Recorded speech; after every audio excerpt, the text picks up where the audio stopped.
Assalamualaikum warahmatullahi wabarakatuh. Perkenalkan, nama saya Sulistiawati Hatibi, jurusan Pendidikan Guru, Pendidikan Anak Usia Dini, kelas 1A PG PAUD. Tujuan membuat video ini yaitu karena memenuhi salah satu tugas bahasa Indonesia. Baiklah, yang pertama saya akan menjelaskan sejarah bahasa Indonesia. Sejarah bahasa Indonesia merupakan bahasa resmi bangsa Indonesia. Perkembangan bahasa Indonesia selalu memiliki keunikan tersendiri. Kosakata asing yang diserap dalam bahasa Indonesia bertujuan untuk memperkaya perbendaharaan dan penyerapan kemurnian bahasa Indonesia tetaplah sama dulu dan kini.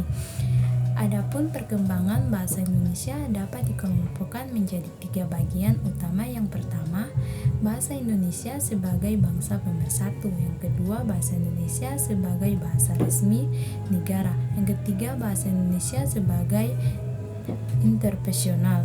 Sejarah bahasa Indonesia berawal dari bahasa Melayu yang disahkan menjadi pemersatu ketika Sumpah Pemuda 28 Oktober tahun 1928. Untuk sejarah perkembangan bahasa Indonesia dapat disoroti melalui zaman Sriwijaya yang menggunakan bahasa Melayu untuk menjadi bahasa pembelajaran kebudayaan dan hingga pada saat penyebaran agama Kristen oleh para pendeta dan orang Belanda pada saat masih berada di Indonesia.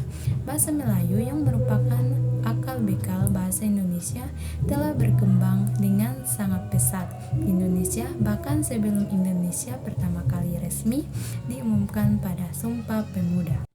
Yang kedua, kedudukan bahasa Indonesia.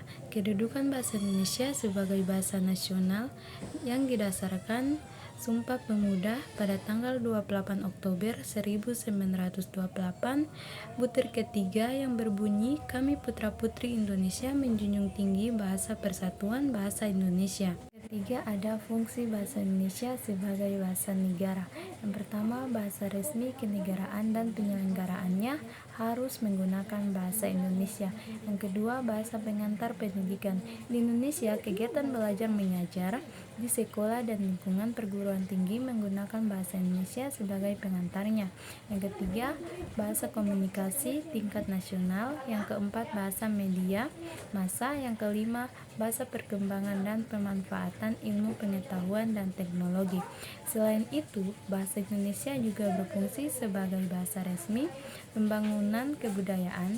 Dalam hal ini, bahasa Indonesia berperan sebagai media perkembangan dan pelestarian budaya nasional, bahasa resmi kenegaraan, bahasa pengantar di dunia pendidikan. Yang keempat, manfaat mempelajari bahasa Indonesia. Yang pertama, menumbuhkan rasa cinta tanah air. Yang kedua, melestarikan bahasa Indonesia. Yang ketiga, memudahkan komunikasi. Yang keempat, mengenal nilai luhur budaya Indonesia. Yang kelima, menumbuhkan ide kreatif. Yang keenam, mempermudah mengekspresikan pikiran dan perasaan. Yang ketujuh, meningkatkan kemampuan memecahkan masalah. Yang kedelapan, mampu meningkatkan berbicara. Yang kesembilan, meningkatkan daya ingat. Yang kesepuluh, melatih daya pikir. Yang kesebelas, mengenali budaya Indonesia. Yang kedua belas, memperkuat analisis. Yang ketiga belas, meningkatkan rasa percaya diri. Yang keempat belas, menumbuhkan rasa cinta tanah air. Dan yang terakhir itu ragam bahasa tulis dan lisan. Ragam bahasa tulis adalah bahasa yang dihasilkan dengan memanfaatkan tulisan dengan huruf sebagai unsur dasarnya. Dalam ragam tulis, kita berurusan dengan tata cara penulisan dan kosakata.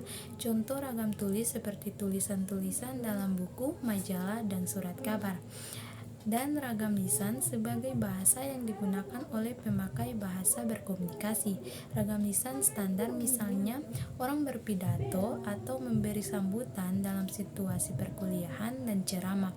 Ragam lisan non standar misalnya dalam percakapan antar teman dan pasar atau dalam kesempatan non formal lainnya.